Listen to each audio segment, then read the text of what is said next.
Welcome to 6.3, the inversion at the rear foot. So these are extrinsic adaptations. So this is literally, as you would think, what degrees on the medial side, the varus, on the medial side you want inversions to occur at the post. You may have adapted intrinsically for what you want in the scan position, but this is where you want to tell it if it's balanced here, you may want a certain amount of control on the left and right there.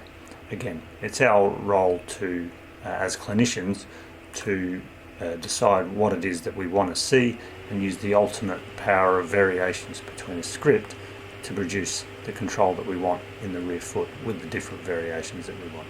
So this is where you get that there, and of course at 6.4 you get the eversion. Okay, so if you want it on the lateral side, again, whether you'd ever have 18, but you may want it 2 or 3 degrees on there.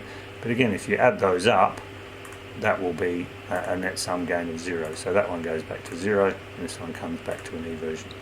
We'll set that up in time that you can't have either or both, because that'll just elevate the foot. Okay, so that's rear foot inversion and rear foot eversion, 6.3 and 6.4. See you again soon.